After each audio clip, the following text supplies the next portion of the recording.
So hello everyone. So welcome to my video बेटा। So चलिए शुरुआत करते हैं, आगे टॉपिक को कंटिन्यू करते हैं। सो सेकंड लॉ की तरफ आते हैं, सेकंड गैस लॉ की तरफ, that is Charles law. Charles law में बेसिकली क्या होता है बेटा, पहले बॉयल्स लॉ में हमने क्या किया था, मोल्स और टेम्परेचर को कांस्टेंट किया था। गैस लॉ में हमेशा दो वेरिएबल को कांस्टेंट रख के दो वेरिएबल की वेरिएशन को स्टडी करना है। तो चार्ल्स ने क्या बोला कि अगर मान लीजिए आप दो चीजों को कांस्टेंट कर दे एट कांस्टेंट, किस किस को कांस्टेंट करेंगे बेटा, at constant pressure and N. अगर आप नंबर ऑफ मोल और प्रेशर को कांस्टेंट कर दे तो क्या होता है बेटा, for per degree rise in temperature, for per degree rise in temperature, हर एक डिग्री टेम्परेचर राइज करने पे volume of a gas increased by, for per degree rise in temperature volume of a gas increase by 1 by 273 times of its own value at 0 degree Celsius. बेटा देखिए बड़े ध्यान से समझिएगा, this is the original statement of Charles law. Charles ने क्या बोला, let मान लीजिए कि मेरा जो वी नॉट है, वी नॉट है मेरा वॉल्यूम एट 0 डिग्री सेल्सियस। बेटा V naught will be the volume at कितने डिग्री सेल्सियस, 0 डिग्री सेल्सियस। तो हर एक डिग्री राइज करने पे बेटा, या हर एक डिग्री फॉल करने पे आपका जो वॉल्यूम में चेंज आएगा वो कितने का आएगा, वो आएगा 1/273 time of its own value. जैसे मान लीजिए इसको अगर मैं मैथमेटिकली लिख रहा हूं तो volume at temperature T, that is volume at T degree Celsius, वो कितना होगा, जितनी इसकी 0 डिग्री पे वैल्यू होगी उससे कितना राइज करेगा, that will be V naught by 273। ये तो बेटा हर एक डिग्री के लिए है, लेकिन लेट मान लीजिए हमने टी डिग्री से राइज किया तो इनटू मल्टीप्लाइड बाई क्या होगा बेटा, टी। तो I think this formula is very clear कि अगर आप हर एक डिग्री राइज इन टेम्परेचर पे जो वॉल्यूम इंक्रीज होगा वो अपनी 0 डिग्री के वैल्यू के 1/273 टाइम इंक्रीज होगा। तो चलिए बेटा जरा इस फॉर्मूला को मैं 0 केल्विन के लिए निकालू। तो 0 केल्विन पे क्या होता है, वॉल्यूम जो होगा वो कितना होगा, -273 डिग्री सेल्सियस होगा। मतलब टी की वैल्यू कितनी है, -273। तो V naught plus V naught upon 273, बेटा टी की जगह लिखूंगा -273। तो यहां से क्या होगा, 273 से कट जाएगा तो देयरफॉर वॉल्यूम कितना आएगा, 0। मींस अगर मैं 0 केल्विन पे वॉल्यूम की बात करूं तो क्या होता है बेटा, वॉल्यूम 0 होता है। और अगर मैं धीरे धीरे इसी सेम फॉर्मूले को अगर मैं देखूं तो देयरफॉर वॉल्यूम एट 0 केल्विन कितना होता है बेटा, that is equal to 0। Absolute 0 पे जो वॉल्यूम भी होता है वो क्या होता है, 0 होता है। लेकिन 0 डिग्री सेल्सियस पे आपका वॉल्यूम 0 नहीं होता है। किसका वॉल्यूम बेटा, गैस का। आई होप सारों को ये चार्ल्स लॉ की स्टेटमेंट समझ आ गई हो बेटा। देखिए ये ओरिजिनल स्टेटमेंट थी चार्ल्स लॉ की, जिसको बाद में मॉडिफाई किया गया। जो हम ज्यादातर पढ़ते हैं, जो मॉडिफाइड स्टेटमेंट है वो एक्चुअल में क्या बोलती है, वो बोलती है कि किसी भी गैस का जो वॉल्यूम होता है, और ये कहां से आई, इसी सेम फॉर्मूले को जब केल्विन में कन्वर्ट करेंगे तो क्या आएगा, तो यहां से आएगा volume of a gas is directly proportional to, volume of a gas क्या है बेटा, डायरेक्टली प्रोपोर्शनल है किसके, टू एब्सोल्यूट टेम्परेचर। बेटा ये ध्यान रखिएगा, यहाँ पे एब्सोल्यूट टेम्परेचर का मतलब होता है टेम्परेचर इन केल्विन। तो means V is directly proportional to naught small T, क्या आएगा, कैपिटल टी। तो अगर मैं प्रोपोर्शनलिटी को हटाऊं तो क्या आएगा, के टी।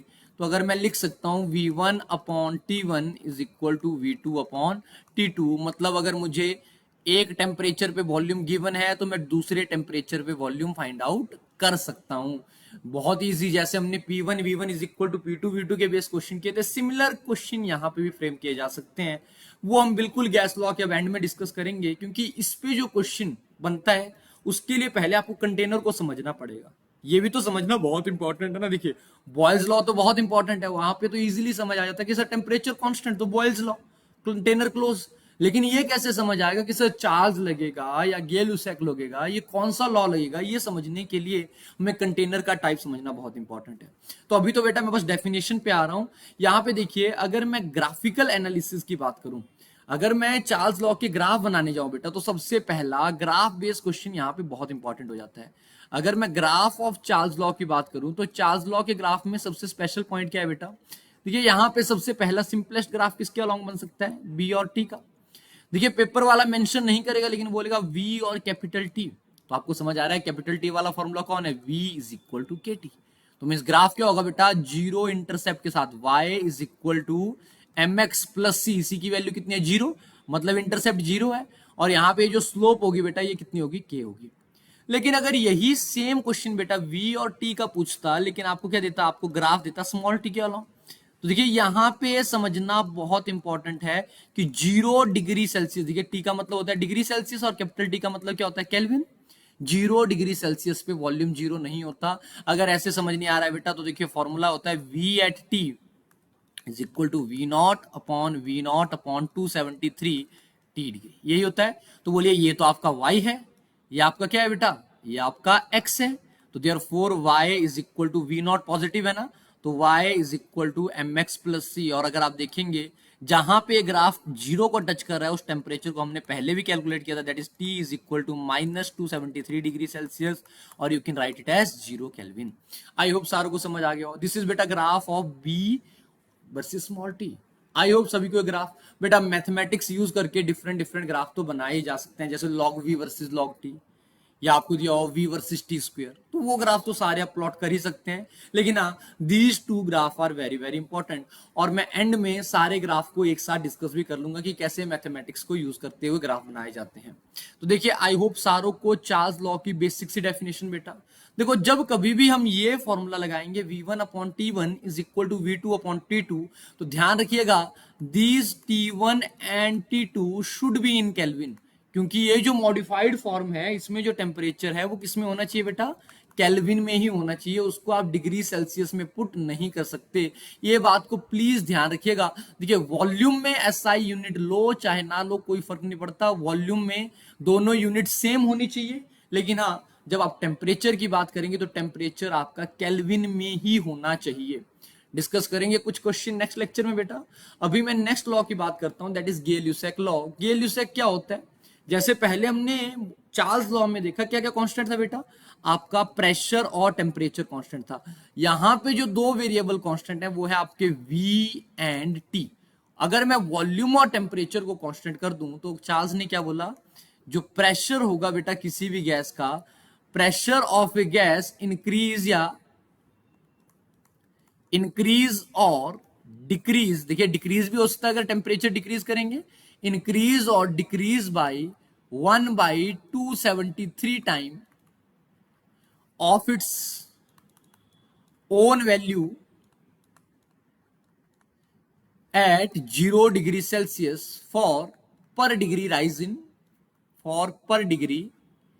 Rise in temperature. बेटा बिल्कुल सिमिलर स्टेटमेंट है जैसी आपकी गेल-यूसेक की थी। यहां पे क्या आएगा, P at T is equal to P naught, P naught क्या होगा बेटा, that is the pressure at 0 degree Celsius plus P naught T upon क्या आएगा 273। मतलब अगर मैं यहां से भी निकालने चलूं P एट -273 क्या होगा बेटा, दैट इज इक्वल टू 0।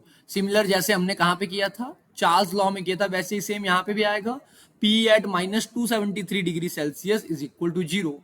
और अगर मैं इसी की भी मॉडिफाइड स्टेटमेंट की बात करूं तो मॉडिफाइड स्टेटमेंट क्या है बेटा, मॉडिफाइड स्टेटमेंट ज्यादातर यूज करते हैं हम लोग।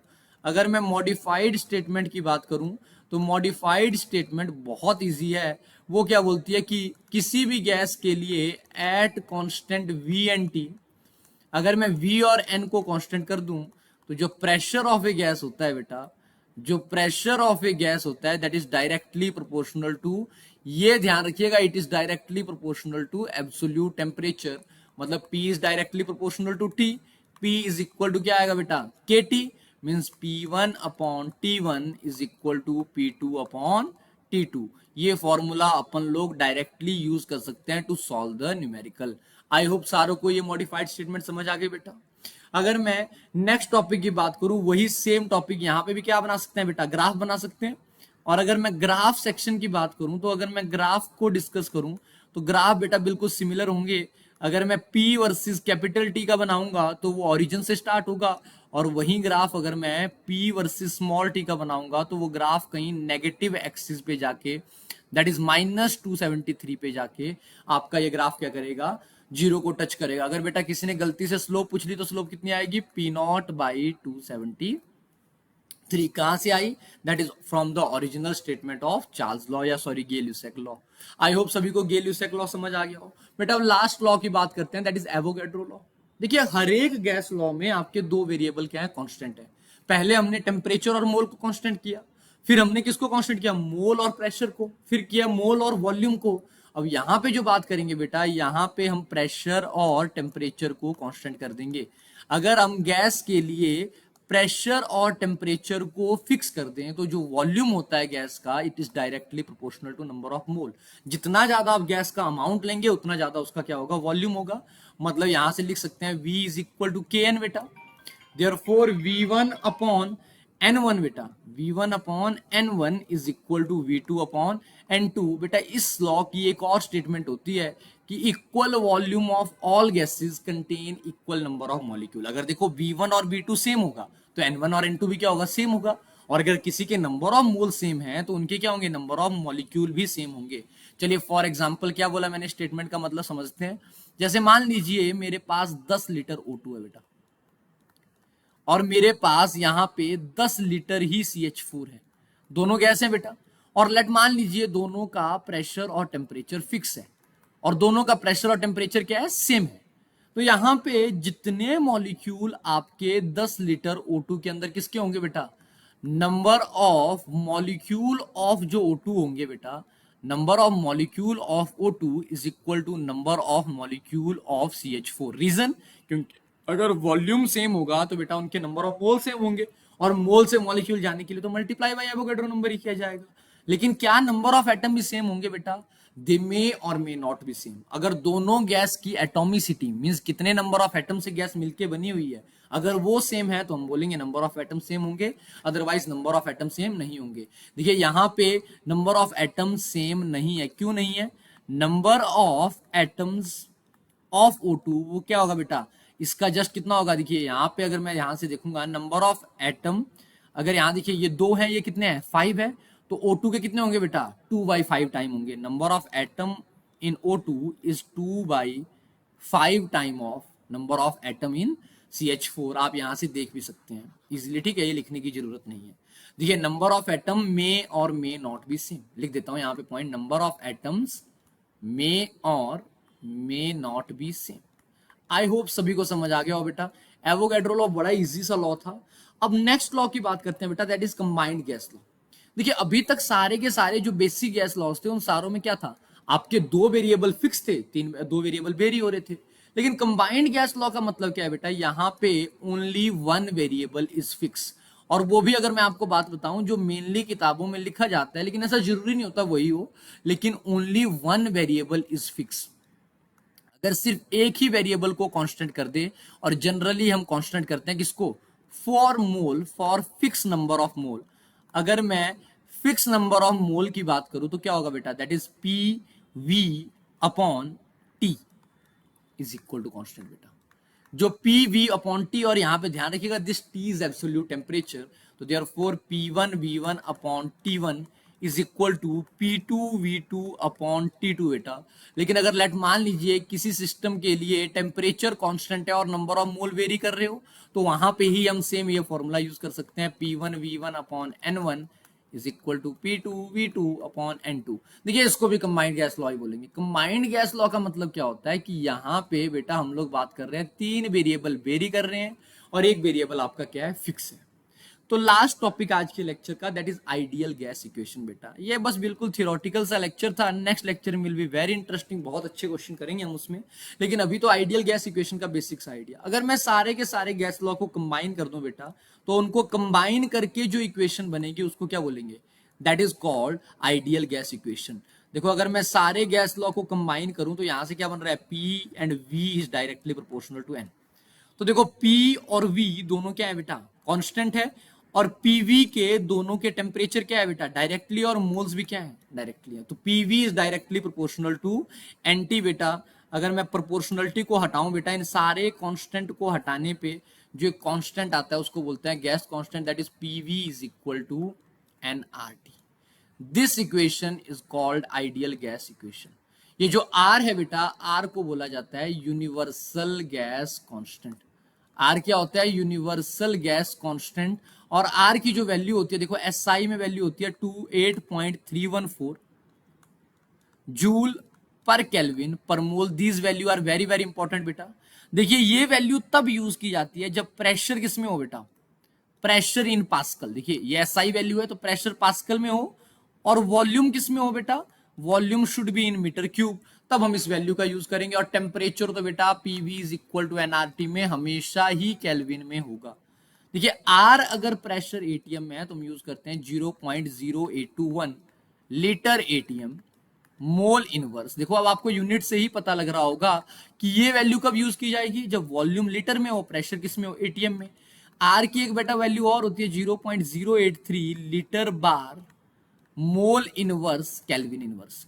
देखो ये वैल्यू दोनों तब यूज की जाती है जब प्रेशर एटीएम या बार में हो और वॉल्यूम लीटर में। और जनरली कैलकुलेशन के लिए हम इसको 1/12 लेते हैं बेटा। 0.0821 को हम लोग क्या लेते हैं 1/12, लेकिन ये तभी यूज करिएगा जब आर की वैल्यू मेंशन ना की गई हो। अगर आर की वैल्यू मेंशन है तो ये वाली वैल्यू आप यूज मत करिएगा। आई होप सभी को ये लेक्चर अच्छा लगा हो बेटा। Thank you so much. And next lecture will be very very much interesting. Reason क्या है बेटा उसका, क्योंकि वहां पे इन सारे गैस लॉस के ऊपर जो भी बेहतरीन क्वेश्चन बन सकता है वो हम डिस्कस करेंगे। देन गैस लॉस को खत्म करके धीरे धीरे चैप्टर को थोड़ा आगे लेके जाएंगे, स्पीड अप करेंगे बेटा, क्योंकि बहुत दिन हो गए लेक्चर कंटिन्यूटी में नहीं आ रहे थे। लेकिन डेफिनेटली आफ्टर दिस वीडियो कोशिश करूंगा बेटा, देखिए बिजी शेड्यूल होता है लेकिन कोशिश करूंगा मैं कंटिन्यूअस लेक्चर अपलोड करता रहूं। Thank you so much, have a good day, bye bye बेटा।